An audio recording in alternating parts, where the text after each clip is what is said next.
Welcome to my beginner's guide to the blue Necromancer. Unlike my previous build videos, this is a little bit different in the sense that instead of going for a single build in detail, this video is going to be a bit more of a proof of concept or theory crafting about different builds that you can use as a blue Necromancer.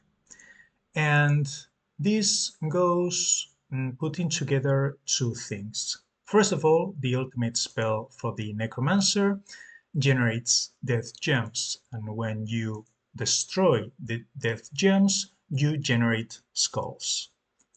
And the second one is the Bloodfang set, which is a set made mainly for the Necromancer. Now, I use this set for my blue shaman. In fact, all this equipment is from my blue shaman, but you can use it with any blue element. And the combination of this set and the Necromancer's ultimate spell, makes it so you can go for a pure elemental damage build, or you can go for a pure physical build, or you can go for a hybrid between the two. Now, at some point in time, as you get better equipment and you increase your power level, you will want to choose if you want to go with elemental damage or physical damage when it comes to the uh, attributes in your equipment. In this case, in this equipment, I have a lot of elemental damage because, as I said, this is the equipment I use for my blue shaman, which is a pure elemental damage build. But as I said, the ultimate spell for the Necromancer allows you to go one way or the other, or play a hybrid between the two. In fact, if you want to go at high level and try something completely different, you can go for a rainbow build with several skull creating spells. That is also an option. But let's go back to the blue Necromancer. So these are the spells I recommend if you go for the elemental damage route. The main spell here is Frostbolt. If you watch my video on the Assassin's Nightblade build, this spell is pretty much the same as the Nightblade because it increases damage depending on the amount of blue gems on the board. The more blue gems, the more damage. The difference is that here the base damage is higher, the amount of damage you get per each gem is also higher, but the mana cost is higher as well. It goes up to 160 mana. And the other three spells I'm using right here are generators. Channel Ice creates blue gems and has a chance to freeze. Cold Snap creates blue gems and deals damage. And finally, Chill Touch, which is a Necromancer exclusive spell that converts yellow gems to blue gems and deals damage as well. Now, after you get these two spells to a high enough level, you may want to switch Channel Ice to a more defensive spell in case you need more defense for survival. One option is Ice Armor that increases your armor and the ice resistance. And another option that is pretty good for survival is Mask of Terror, which decreases the enemy's power. Now, power affects both physical and magical damage. So when you decrease the enemy's power, you will decrease all the damage that enemy can deal. However, there is a maximum, you cannot get power below 0, so you cannot make an enemy completely unable to hurt you. They will still, especially if they are high level enemies, they will still deal a reasonable amount of damage. However, this can be really, really powerful. So those two spells can help you survive. Another option, if you have, and only if you have very high masteries, and when I say very high, I mean maxed out masteries, you can use Ray of Frost. Ray of Frost is basically a more powerful version of Cold Snap. The difference is that Ray of Frost costs 225 mana, which is a lot. So you need a very high mastery. Personally, I prefer Cold Snap. Yes, it deals less damage, but it's only 125 mana, which is a much more reasonable amount. Now, if you want to have a hybrid or a skull build, what you need to do is to replace Chill Touch. This spell converts yellow gems to blue gems by this other spell, Legion of Doom, which converts yellow gems to skulls. And it also has a chance to also convert red gems to skulls as well.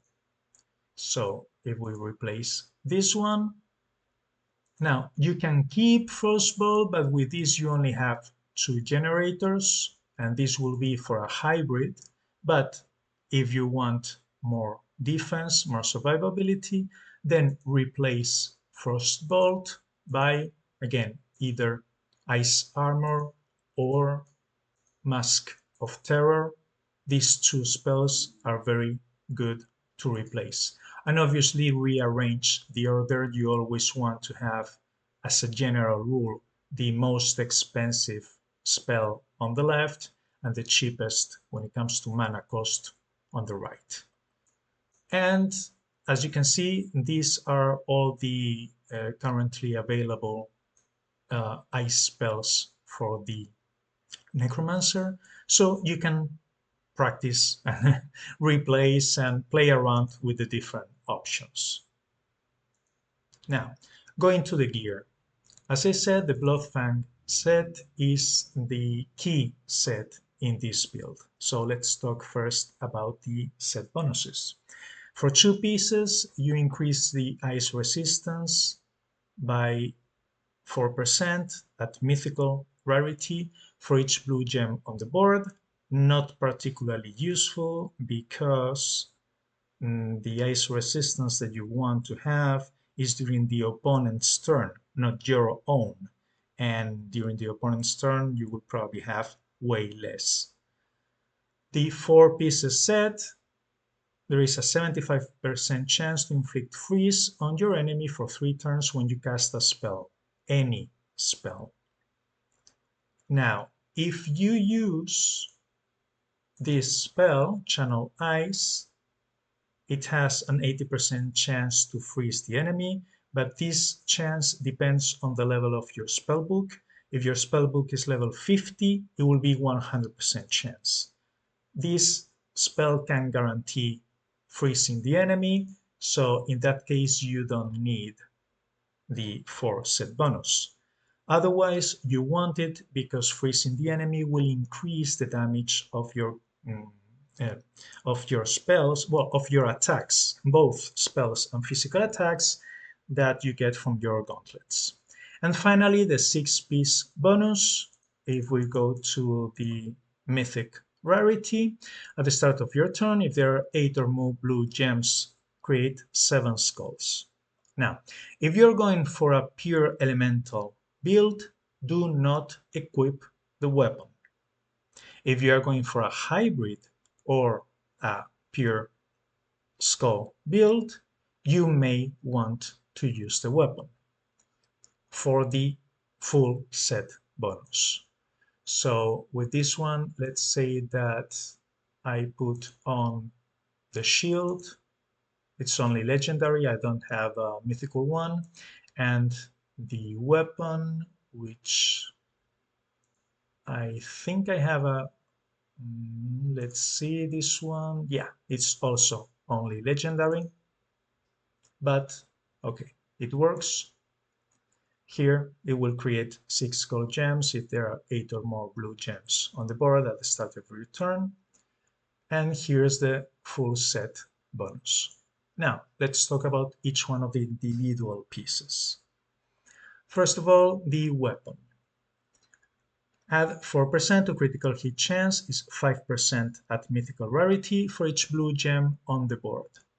This is calculated after you match all the blue gems, so it has to be the blue gems that remain on the board or the new blue gems that fall down after you do your matches. But it's a very good weapon for starting critical hit chance or skull build. It really helps. In fact, it's not exclusive for blue. I use it for my green mercenary. This was my first build that is currently abandoned. Right now I have a different weapon because I require this weapon uh, for the PvP arena, but I usually use this Bloodfang Twin Blade with this one. Just remember that the color of the weapon must be the same color of the gems you are using. Next, let's go back to the Necromancer. Let's talk about the shield. The shield has a chance to freeze an enemy for 4 turns when blocking. You have a maximum chance to block of 80%, and this goes up, if I remember correctly, is 40% at mythical. Not a bad shield, but not a good shield either. It's meh. The shoulders increases ice resistance if there are several more blue gems in play. Now, again, not a particularly good piece of equipment. I have used it against enemies who can reflect damage because all the elemental damage that I deal is ice damage. So when it gets reflected, this 40% applies, but is not a particularly good piece of equipment. And next, let's talk about the good pieces of equipment of this set. The breastplate. Create 2 to 3 blue gems when hit with melee damage. So, sometimes your first round you cannot make any matches, you just have bad luck. This, when the enemy hits you, and roughly 90% of the enemies in PvE hit with melee attacks, will create 2 to 3 blue gems. However, it will create these blue gems during the opponent's turn. So sometimes it creates the gems and the enemy is the one that gets the match. But I, generally speaking, like it for giving a good opportunity on round 2 when round 1 you have very bad luck. Next, the gloves. Deal additional 30% damage to frozen enemies. And as I said, you can freeze the enemies either by using the Channel Ice spell or by using the shield, although the chance is pretty low, or by using 4 pieces of equipment for this set every time you cast a spell.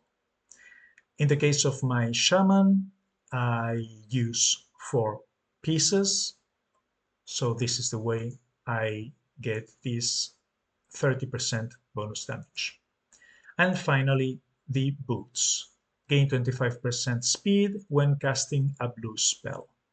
Now, I already talked about speed in one of my videos, the beginner's guide to speed. I recommend you watch that video.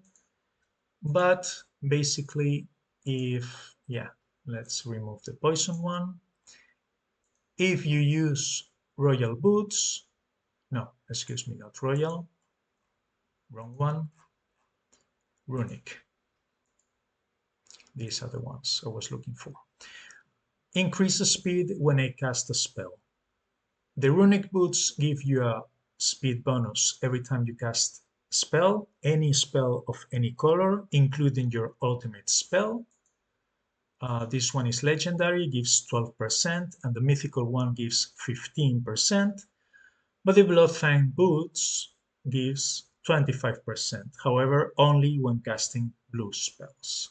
So, in my opinion, these three pieces of equipment, the boots, the gloves, and the breastplate, are very, very good. But again, if you want to go for a skull build or a hybrid build, using all 6 pieces of equipment will not hurt. Now, what about the rest? Well, if you are a new player, and I always say the same about starting mana, I use a bone ring, I use 2 pieces of equipment for the Dragon Guard set, the pants and another ring for additional starting mana. You can use the Trag Helm for haste, which will increase the amount of mana you get from matches by 50% for the first 3 turns. And the rest of your equipment will depend a lot on what you're playing. If you're going for an elemental build, as I had at the start, the best weapon is the Dragon King Axe, which is what I have for my shaman. However, this axe is a rare item that can only be obtained in an adventure. So in the meantime, you can use whatever you find. The best belt for a pure elemental build is the track belt. It will increase your power by 12% if your speed is higher than the enemy.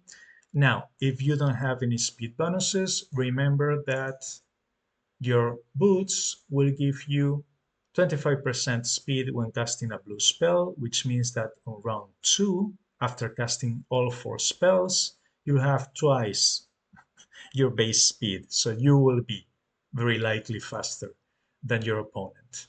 And everything else, it depends on what you find. As I said, really the Bloodfang set is what is the most important for this specific build. And if you're going with a hybrid or with a skull build, then you will need critical hit chance. You can use for that if you're willing to sacrifice the 30% bonus damage to frozen enemies from your gloves. You can use the guard's gloves. I think it's this one. Yes. Increase critical hit chance when matching 5 or more gems, any gems, including skulls, any color, or the Trax gloves. I only have the epic one.